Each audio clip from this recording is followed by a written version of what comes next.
Shalom, sisters. This is Sister Yushraya. I just wanted to drop in and do a Chaste Chaser for our single sisters. All right. I call this one shoot your shot. And I use that because there was a phrase going around some time ago about shooting your shot, right? So I just want to put a fun little twist on it for us sisters who are single and waiting to be married. All right.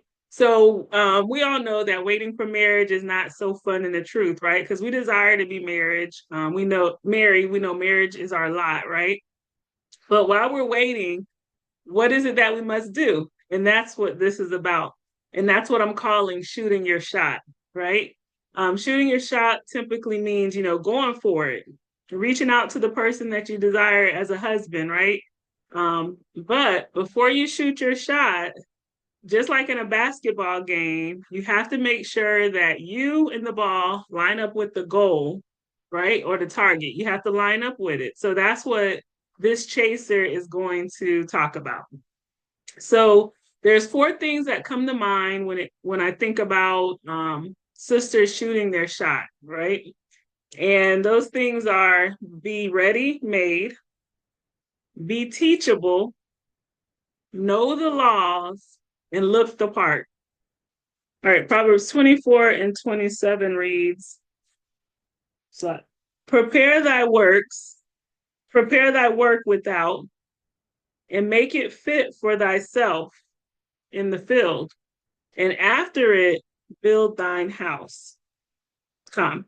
So what that's saying is, right, prepare the work before you start, prepare the work, make sure it's fit or good for what it is that you intend for it to be. And then after you do that, start building your house, right? So I like to use that scripture, Proverbs 24 and 27, as we talk about shooting your shot, which is again, making sure that you're ready and you're aligned with the goal. Okay. So first thing first, you definitely want to make sure that you're studying the word. 2 Timothy 2 and 15, we all know it says, study to show yourself approved before God, right? And so you want to make sure that you really know and understand Torah, okay? Torah. So Proverbs 9 and 10 tells us that the fear of the Lord is the beginning of wisdom, right? And knowledge is of the holy is understanding. All right. So you want to be studying your word and you really want to know and understand Torah. You also have to resolve past and present issues, right? That you may have. So if you overcome those past and present issues, whatever they were, issues with forgiveness, issues with anger, issues with finances, issues with your health, caring for yourself, right? You want to make sure that you resolve those. You resolve those because doing so will help you to be able to overcome any future issues that come up. So if those challenges come up in your marriage, you're going to be able to know how to overcome them or prevent them, right? Um, again, some additional issues that you might have to deal with, right? Anger and wrath, maybe lying, jealousy, slothfulness. That's a big one, right? Slothfulness. Maybe not being able to forgive, like I said before, right? There may be other issues that you have, but only you and God know what those are, right? So this is the point where you're going to have to be real with yourself if you want to make your shot. Okay. So just keep that in mind. Also, something you want to do is develop some hobbies and skills. So learn how to sew, volunteer, make sure studying is a habit for you. Get into like crafts, design, creating, whatever it is. Start establishing and developing some hobbies and skills for yourself. That way, you're establishing something that you're good at. And in time, when you and your future husband need space after you're married, you can go and focus on those hobbies to fill that time, right? But I do want you to keep in mind that, of course, when you're married, that things may slightly change for you. But if you find out, but finding yourself and knowing yourself before marriage, that's going to be very important. Okay. Just as much as proving communication and being equally yoked is, especially in doctrine, right? But that's as important. That's important as well. Okay. Um, I do want to say this just as a sidebar, right? Because I do like to ask sisters, have you read the entire Bible for yourself? If not, I encourage you to do so before marriage. Yes, you want to read for understanding, but it's good to have at least read the entire Bible and let the Spirit give you wisdom where needed during that time, right? If you have not set that goal for yourself, if you're looking to get married, you have not literally read this Bible from front to end for yourself, make that a goal to do so before marriage, okay? Once you get married, of course, your husband will additionally teach you, right? But you want to show that you're diligent in reading the word before marriage, and that's going to be a plus for you, right? Sirach 7 and 9 talks about forego not a wise and good woman, for her grace is above gold. There's also a scripture in Sirach, Ecclesiasticus 7 and 26, that says, has thou a wife, after your own mind? Forsake her not, but give not thyself over to a light woman. So a righteous husband is not going to want a woman who's not wise, who doesn't have wisdom, who doesn't know the word. So I like to encourage sisters to make sure they at least read and study, have gone through the whole Bible prior to marriage. Okay. Proverbs 31 and Titus 2 are very good guidelines. They're great guidelines for our sisters to learn and follow, right? They're not the only examples and responsibilities that we have in marriage. What's pointed out in Proverbs 31 and Titus 2. There's so many others, right? If you go back to the beginning of scriptures in Genesis 2 and 18, it tells us that we were made to be helpmeets. So we're going to also have to, wear different, I'm saying hats just, as a slang term, but we have to put on different hats, right, in marriage, because we have to be helpmeets. So we have to be ready for anything. But Proverbs 31 and Titus 2 are good foundations for us to be able to model ourselves after if we're looking for marriage. Okay. Some other things we may do as helpmeets, that they include like preparing food for guests, right? So being prepared, being able to cook. So now's a good time to learn how to, you don't know how to cook. And there's nothing wrong with following recipes to the T. I do it often. And it allows you to be able to cook different things. So in Luke 10 and 40, it shows there how Martha was conversant with serving, and preparing for her guests the food and different things. So it's definitely important. So sisters, if you don't know how to cook or you don't cook often, start learning before marriage.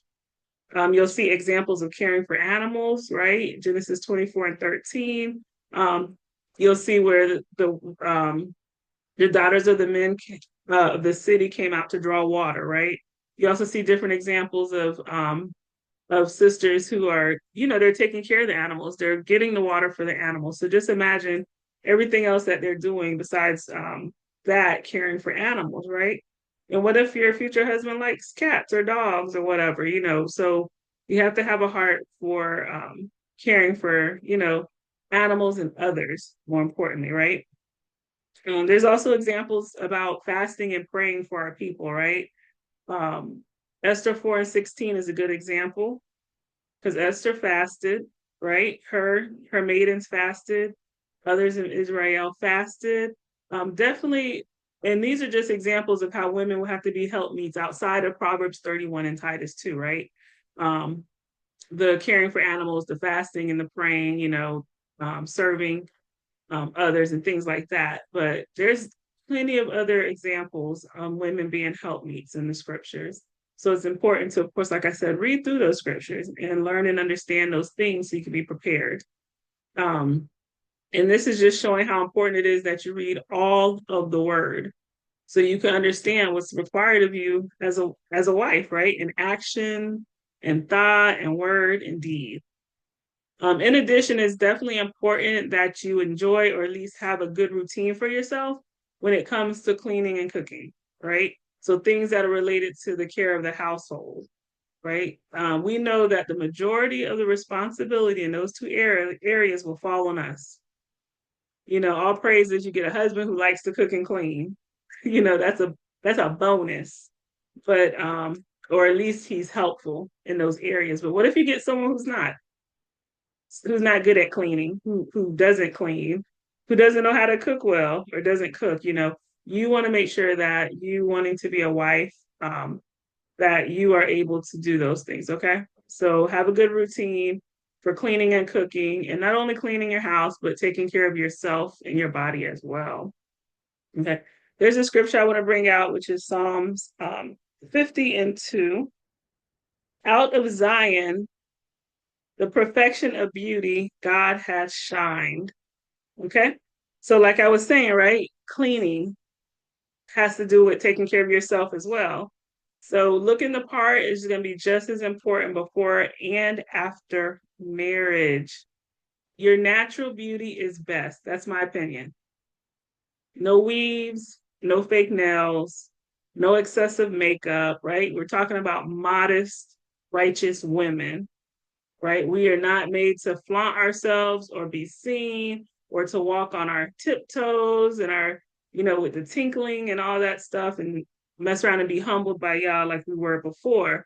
So your natural beauty is best. I mean, whatever your future husband says is okay, but also we have to remember that we want to be pleasing and modest according to scripture and what Yahweh sees as modest, right? So anyway, always keep your appearance up. Make sure you smell good. Find ways to improve and maintain your health, right?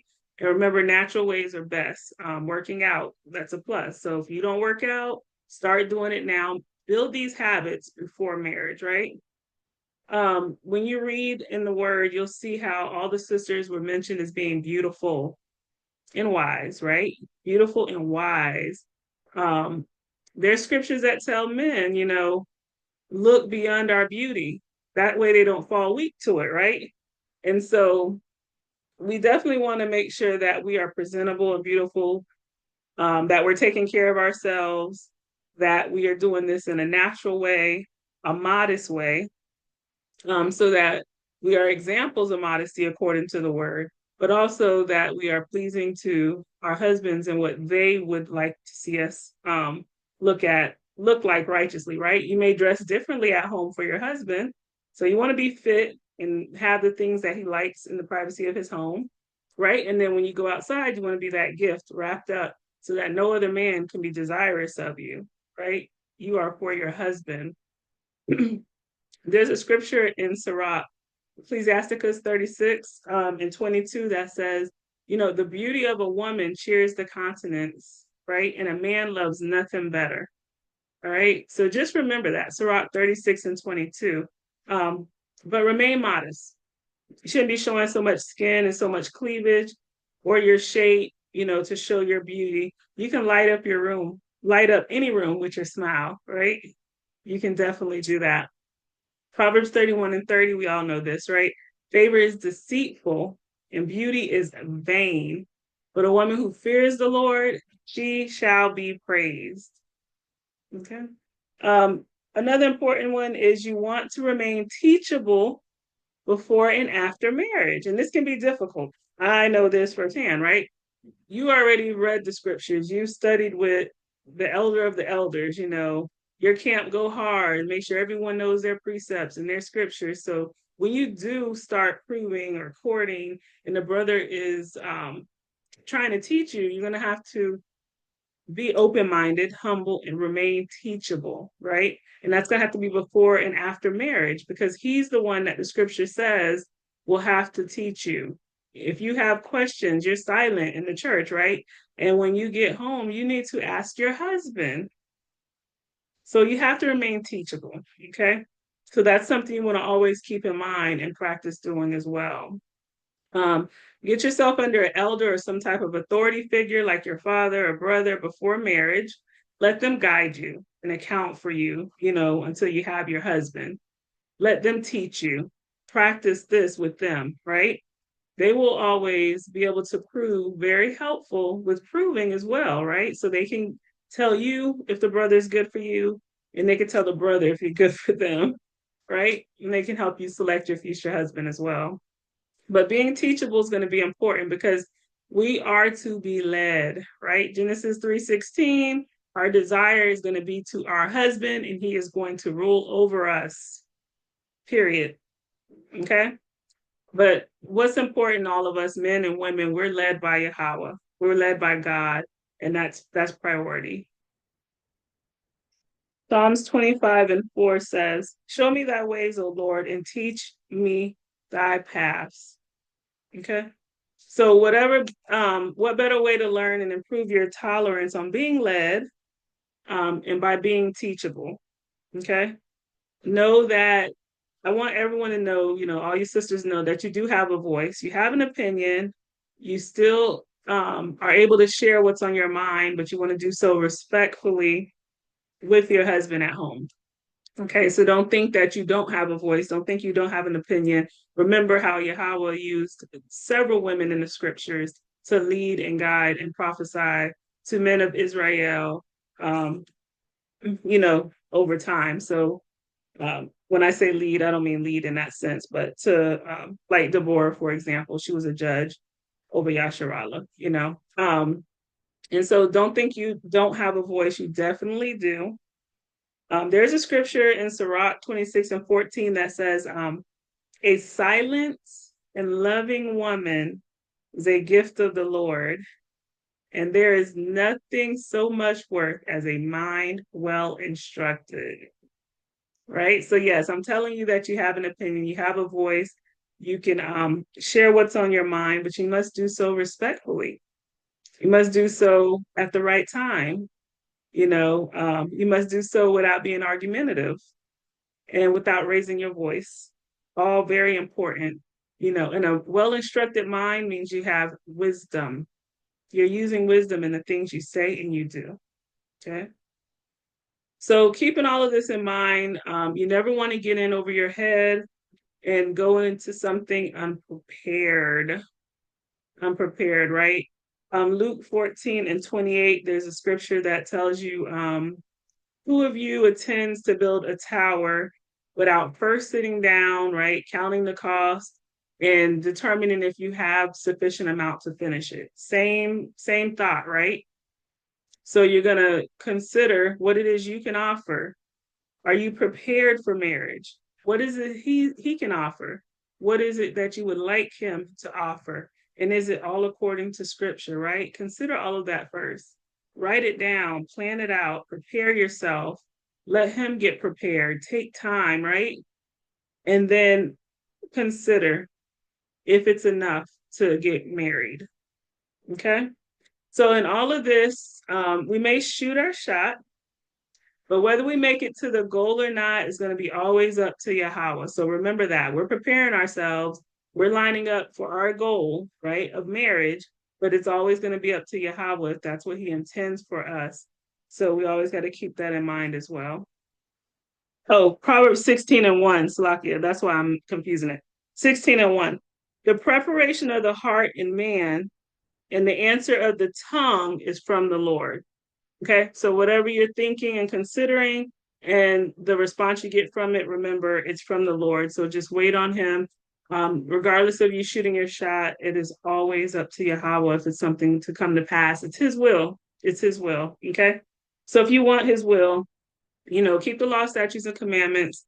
Continue to pray and fast, right? Proverbs 16:3 says, commit thy works unto the Lord. So do everything for the Lord, and thy thoughts shall be established. Those things in your heart, the preparations of the heart of man, the answer of the tongue from the Lord, those things will be established if you do so. All right. So I hope that was helpful to all of our single sisters. Reminders: be ready, be teachable, know the laws, and look the part, and always trust in Yahweh's plan for your life. With that, sisters, I say shalom.